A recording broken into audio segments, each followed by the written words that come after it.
आज आपण सहित मु शेयर करी भेज बिरियानी रेसिपी छोट छोट टिप्स देवी। से टिप्स गुड़ी को आपण मैंने फॉलो करेंगे ताहले आपणकर बिरियानी बहुत भल बनब।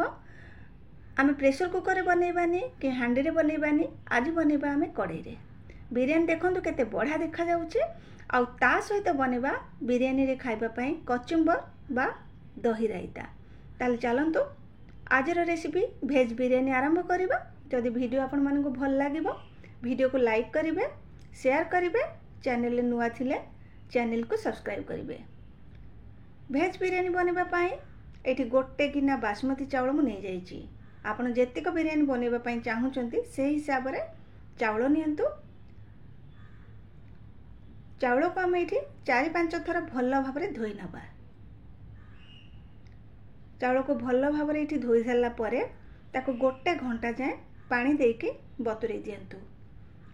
यह करबा द्वारा आपणकर चावल तो भल भाव रे बतुरिबो, ता छड़ा जेतबे भात बनेबे ना आपण एटा पूरा लंबा लंबा भात बनिबो। सेथि लागि बिरियानी बनेबा आगुरु चावल को गोटे घंटा जाए बतुरे रखंतु। एठी मो चावल को भल भाव रे धोई सारला परे ताको पानी देके गोटे घंटा जाए बतुरे रखुची। बिरियानी बनेबा पई आमे एठी देखि नबा सबु परिबा कौन सबु परिबा मु नैचे। मो पाखरे एही सबु परिबा थिला, मु एही सबु परिबा नैचे। आपण माने चाहिले एथिरे छत्तू आउ पनीर को भी ऐड करि परिबे। जो परिबा सबु नैचे मु ताको भल भाव रे धोई के एठी काटि के रखिची। फूलकोबी, बीन्स आउ गाजर नै जाईचे। सोयाबीन को लूण आ गरम पानी देके भल भाव रे ताकू सिझे के चिपुड़ी के एठी नै जाईची। ता छड़ा एठी मु गोटे कंचा लंका को एमती 2 खंड करके नै जाईची।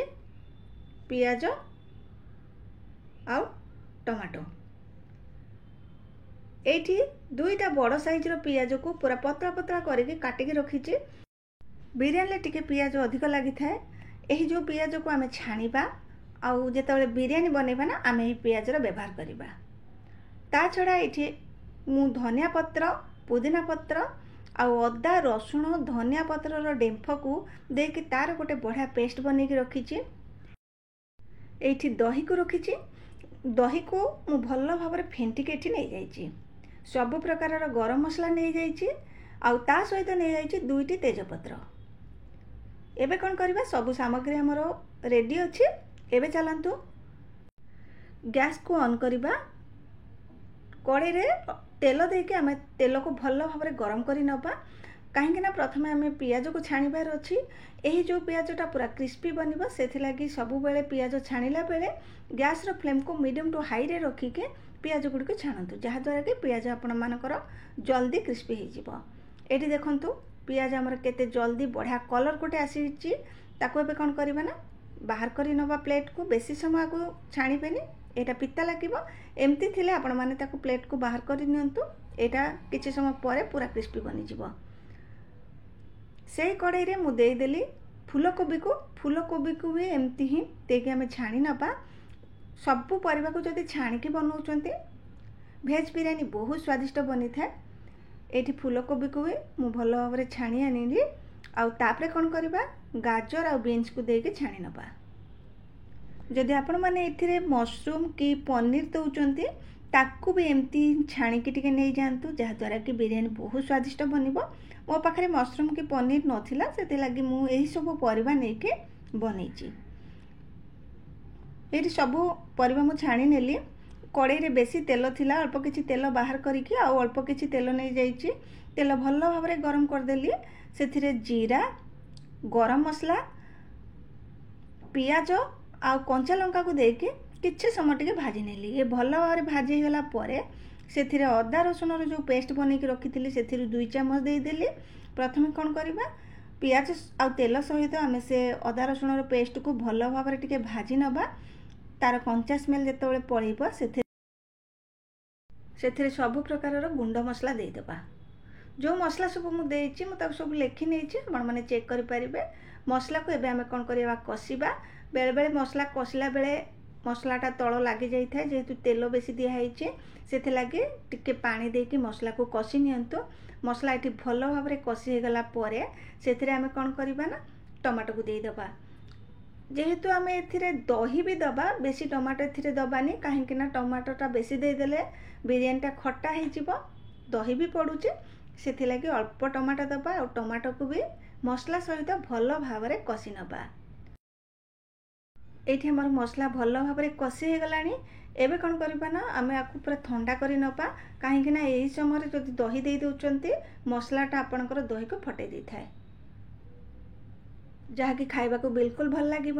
आम कौन करवा ना से समय बन नबा बिरियानी पाई जो भात भात बनवाई ये गोटे बड़ हांडी में पानी देदेली। पानी रे धनिया पत्र पुदीना पत्र गोटा गरम मसला सबू आउ स्वाद अनुसार लुण देकी पाखापाखि गोटे चामच दे देइछि आउ देकी भल भाव से पानी की फुटई देली।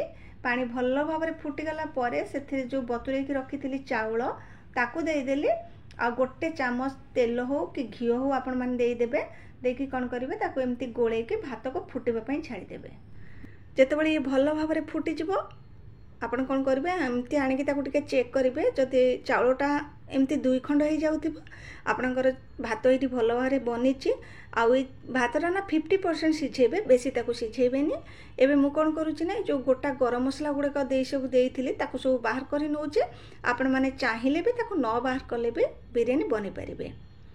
सब बाहर कर सारा परे आमे भातरू सबू पानी को बाहर कर नबा बा छाणी नबा आ ताकू गोटे पटे रखी नबा। एबे आमे देखिबा हमर से जो मसला बनैतिले सेटा ठंडा हैला कि नाही। एठी देखुनु से मसला पूरा ठंडा हो जाइए। एबे सेथिरे जो गोले की रखितिली बा फेंटी की रखितिली दही को ताकू दे दूचे। दही की भल भाव में आगे मसला सहित फेंटी नियंतु मिसई सारंतु तापरे कौन करिवे ना गैस ऑन करके ताकू कषिबे। मसला को ये भल भाव में मु दही सहित गोले सारा पर से देदेली स्वाद अनुसार लुण गोटे चामच बिरियानी मसला आ मसला को ये कषुची। देखंतु मसला रू जितेबाला तेल अलगा हो जो धनिया पत्र आ पुदीना पत्र देदेवे फ्राइड ओनियन आठी सबु प्रकार परिबा सहित से सोयाबीन के देके भल भाव में ये कषि नेबे। कषिला बेले गैस रो फ्लेम को मीडियम रे रखंतु। बास ये देखो भल भाव में मु कषि नौची भल भाव में ये कषि हो गलानी। एबे मु कौन करुच्ची ना अल्प किछि गोटे प्लेट को बाहर करी आणुची। एबे आमे बिरियानी रो लेयर दबा। छोट छोट टिप्स सब मु देइछि आपण माने से टिप्स को फॉलो करंतु आपण माने भी बिरियानी बढ़िया भाव में बनै पारिबे घरे। एठी देखंतु भात दे देली भात को भल भाव में चारिडे एमती स्प्रेड कर देली ता उपरे जो मसला हमें कषिक रखी ताकू दे देबा धनिया पत्र पुदीना पत्र फ्राइड ओनियन बिरियानी मसला हल्का टिके लुण दे देबा। तापरे कौन करबा पुणी से भात को दे देबा। मु एठी 2टा लेयर देइछि आपण माने चाहिए गोटे देकी भी बनै पारिबे। जो माने प्रथम थर बिरियानी बनैबा पई चाहुचंती से माने एमती ही बनांतु आ कड़े रे ही बनांतु। जो बिरियानी बनैबा पई जो कड़ेटा नौचंती ना सेटा टिके मोटा कड़े ही नियंतु।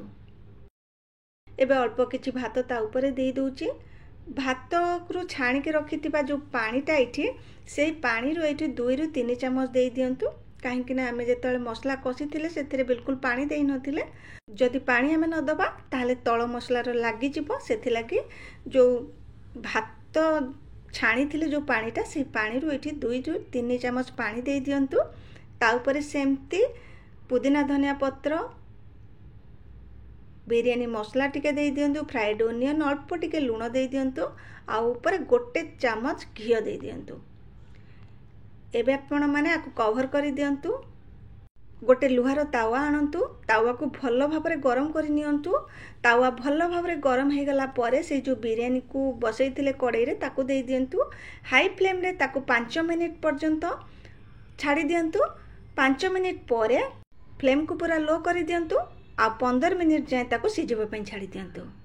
एबे चलंतु आमे बनै नबा बिरियानी सहित खाइबा पई कचुम्बर बा रायता।